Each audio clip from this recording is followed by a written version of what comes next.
Godwin John ministries வழங்கும் தினம் ஒரு சத்திய வார்த்தை. இந்த ஆடியோ நிகழ்ச்சிக்கு உங்களை அன்புடன் வரவேற்கிறோம்.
பிரியமானவனே, உன் ஆத்துமா வாழ்வது போல நீ எல்லாவற்றிலும் வாழ்ந்து சுகமாயிருக்கும்படி வேண்டிக் கொள்கிறேன்.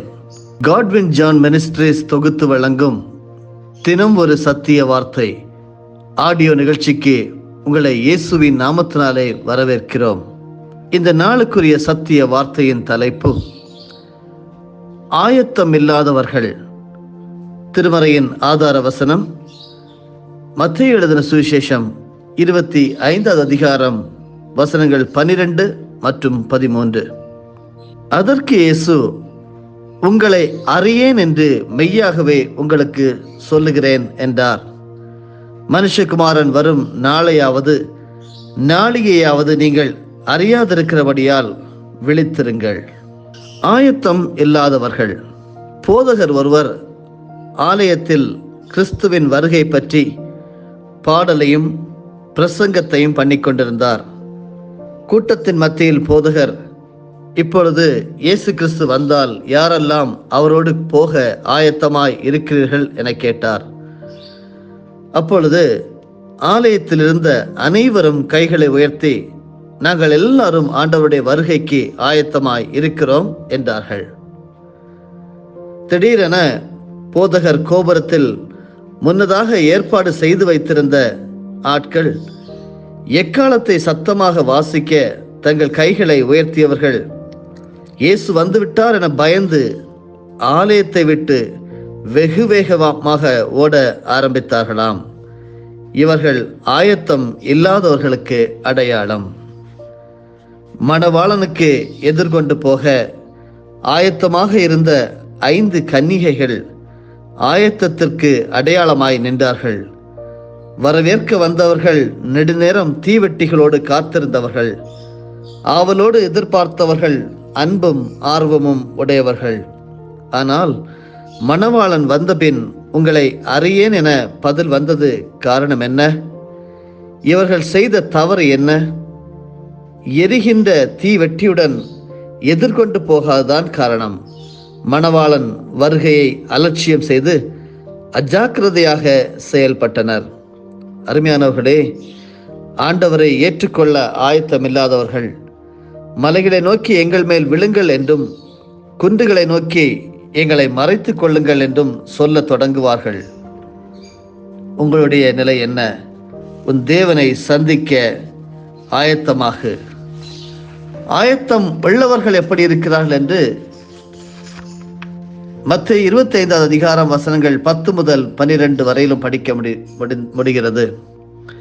ஆயத்தமாயிருந்தவர்கள் எப்படி இருந்தார்கள் என்றால், வாசிப்போம். அப்படியே அவர்கள் வாங்க போன போது மணவாளன் வந்துவிட்டார். ஆயத்தமாய் இருந்தவர்கள் அவரோட கூட கல்யாண வீட்டுக்குள் பிரவேசித்தார்கள். கதவும் அடைக்கப்பட்டது. பின்பு மற்ற கன்னிகைகளும் வந்து, ஆண்டவரே, ஆண்டவரே, எங்களுக்கு திறக்க வேண்டும் என்றார்கள். அதற்கு அவர், உங்களை அறியேன் என்று மெய்யாகவே உங்களுக்கு சொல்லுகிறேன் என்றார். இந்த பகுதி நமக்கு எதை கற்றுத்தருகிறது? அருமையானவர்களே, அப்போஸ்தலனாகிய பவுல் அவருடைய காலத்திலே ஒலிம்பிக் போட்டிகள் மிக சிறப்பாக நடைபெற்று வந்தன. ஒலிம்பிக் போட்டிகளில் கலந்து கொள்ள விரும்புவோர் மதுபானம், போதைப் பொருட்கள், மருந்துகள், புகைப்பிடித்தல் போன்ற கெட்ட பழக்க வழக்கங்களை தவிர்த்து கொள்வார்கள். நல்ல உணவு, நல்ல உடற்பயிற்சியை கடைபிடிப்பார்கள். முறைப்படி பயிற்சி பெற்று தங்களை ஆயத்தப்படுத்திக் கொள்வார்கள். உரிய நாளில் தடைகளை தாண்டி தகர்த்தெறிந்து பரிசையும் பெறுவார்கள்.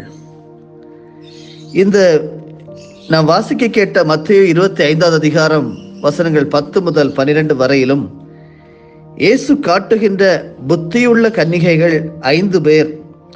அவர்கள் தொலைநோக்கு பார்வை உடையவர்களாக இருந்தார்கள். எதிர்பாராத நிகழ்வுகளும் தங்களை ஆயத்தமாக வைத்திருந்தவர்கள். எப்படிப்பட்ட நிகழ்வுகளுக்கும் அவர்களை தயாராக தங்களுடைய வாழ்க்கையை வைத்திருந்தார்கள். மணவாளன் மீது மதிப்பும் மரியாதையும் வைத்திருந்தவர்களாக பார்க்க முடிகிறது.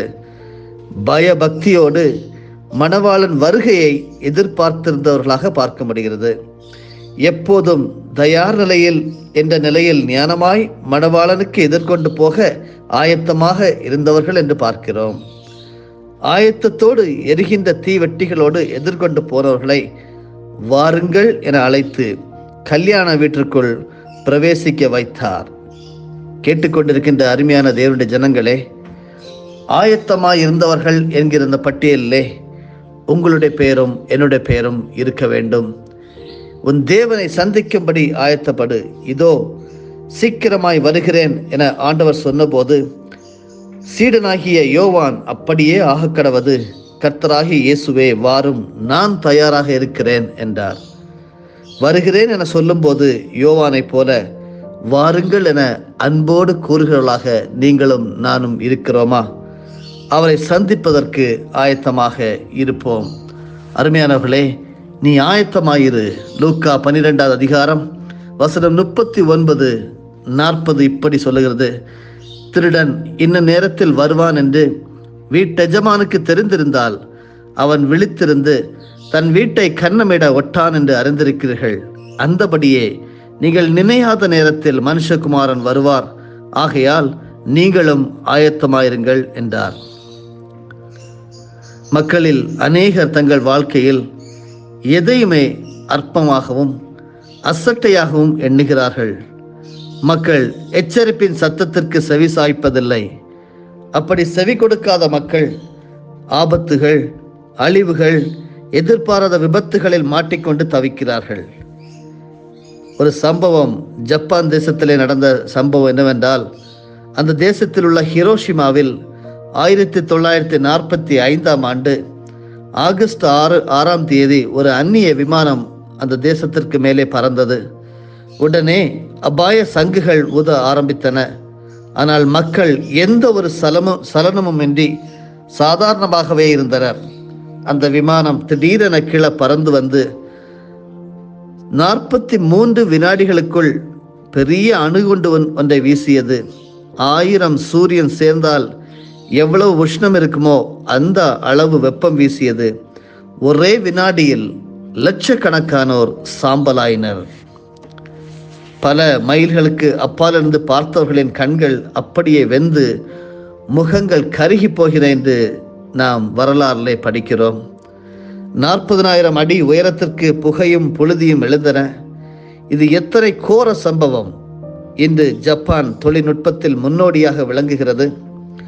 ஆனால் அந்த அணுகுண்டை மாற்ற பல முயற்சிகள் செய்தும் முடியாமற் போகின்றன. பரிசுத்தவான்களே, சகோதரனே, பிள்ளைகளே, நம்முடைய ஆண்டவரின் 2ஆம் வருகையிலும் இப்படிப்பட்ட சம்பவங்கள் பயங்கரமாய் நடைபெறும் என நமக்கு திருமறை பல இடங்களிலே எச்சரிப்பு தந்து கொண்டிருக்கின்றன. எச்சரிப்பை அல்ல தட்டினால் இரகசிய வருகையில் கைவிடப்படுவோம். நமது நிலைமை மிகவும் பரிதாபமாக இருக்கும். எனவே காலத்தை பிரயோஜனப்படுத்தி எந்த நேரமும் ஆயத்தமாயிருக்க இந்த காலை வேளையிலே ஒரு முறை கூட நாம் ஞாபகப்படுத்தப்பட்டுள்ளோம். என்ன செய்ய வேண்டும் என்று கேட்டால், ஆண்டவராகிய இயேசு கிறிஸ்துவை விசுவாசிக்க வேண்டும். அவரே என்னுடைய இரட்சகர், அவர்தான் மெஸ்ஸியா, அவர்தான் யெகோவா, அவர்தான் என்னுடைய மீட்பர் என்று சொல்லி அவரை நம்ப வேண்டும். அவர் மீது பற்றுறுதி வைக்க வேண்டும். உண்மையான ஒரு வாழ்வு, ஆண்டவருக்கு பிரியமான ஒரு நல்வாழ்வு வாழ வேண்டும். நிச்சயமாகவே ஆண்டவருக்கு அவருடைய வருகைக்கு எந்த நேரத்திலும் அந்த சீஷனாகிய யோவான் காத்திருந்தது போல, வருகிறேன் என்று சொல்லும் போது அவரை போல யோவான் சொன்னது போல வாரும் என அன்போடு நாம் கூறுகிறவர்களாக தைரியமாக இருப்போம். நிச்சயமாகவே ஆண்டவருடைய வருகைக்கு ஆயத்தமாயிருக்க நாம் முற்படுவோம். ஆண்டவர் நம் ஒவ்வொருவருக்கும் உதவி செய்வாராக. ஆமேன். ஜெபிப்போமா. பரலோகத்தின் அன்பு தேவனே, ஆண்டவராகிய இயேசு கிறிஸ்துவின் நாமத்தினாலே உம்மிடம் வருகிறோம் ராஜா. இந்த புதிய நாளின் காலை வேளையிலே உம்மோடு இணைந்து ஜெபித்துக் கொண்டிருக்கின்ற ஒவ்வொரு பரிசுத்தவான்களும் நானும் சேர்ந்து ஜெபிக்கிறேன். ஆண்டவரே, ஆயத்தமாக இருக்க வேண்டும். ஆயத்தம் இல்லாதவர்களாக இருக்கக்கூடாது. எதற்கு என்றால் ஆண்டவரே, உம்முடைய வருகைக்காக. திருடன் வருகிற பிரகாரம் எந்த நேரத்திலும் ஆண்டவரே, நீர் இந்த எங்களை மீண்டும் எடுத்துக்கொள்ள வருவீர் என்று சொல்லி நாங்கள் நம்புகிறோம், விசுவாசிக்கிறோம். உடைய வருகைக்காக காத்திருக்கிறோம். நீர் வாரும் என்று சொல்லி அன்போடு அழைக்கிறோம். அப்பா, நீர் வந்து எங்களை எடுத்துக்கொள்ளும். ஆண்டவரே, உம்முடைய பார்வையில் நாங்கள் அருமையானவர்களாக, செம்மையானவர்களாக, இயேசு கிறிஸ்து தான் என்னுடைய இரட்சகர் என்று சொல்லி ஏற்று நடக்கின்ற ஒவ்வொருவரையும் கர்த்தர் தொடர்ந்து பரிசுத்தப்படுத்தும். எங்களை அர்ப்பணித்து ஜெபிக்கிறோம். கர்த்தாவே, எங்களை ஆசீர்வதியும். ஆண்டவரே, ஒரு நேரங்களிலும் எந்த நேரங்களிலும் ஆண்டவரே, எங்கள் இயேசு கிறிஸ்துவை நாங்கள் சந்திக்க முன்பாக நின்று ஆண்டவரே, எங்கள் அன்பு ஆண்டவரே, அன்போடு நாங்கள் ஏற்றுக்கொள்ள கர்த்தாவே, எங்கள் ஒவ்வொருவருக்கும் அனுகிரகம் செய்ய வேண்டுமா ஜெபிக்கிறோம். உடைய கிருபையால் நாங்கள் ஆண்டவரே ரட்சிக்கப்பட்டிருக்கிறோம். விலையேற பெற்ற அந்த அன்பு எங்கள் மேல் பொழிந்திருக்கிறது என்கிற ஒரு முறை கூட அறிக்கை செய்கிறோம். மகிழ்ச்சியின் நாளாக, ஆசீர்வாதத்தின் நாளாக, வெற்றியின் நாளாக அறிவிக்கிறோம். இயேசு கிறிஸ்துவின் மூலமாய் ஜெபிக்கிறோம் நல்ல பிதாவே. ஆமேன். என் ஆத்துமாவே கர்த்தரை ஸ்தோத்தரி, என் முழு உள்ளமே அவருடைய பரிசுத்த நாமத்தை ஸ்தோத்தரி. என் ஆத்துமாவே கர்த்தரை ஸ்தோத்தரி, கர்த்தர் செய்த சகல உபகாரங்களையும் மறவாதே. ஆமேன்.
நம்முடைய ஆண்டவராகிய இயேசு கிறிஸ்துவின் மூலமாக உங்களை நாங்கள் மனமாற ஆசீர்வதிக்கிறோம்.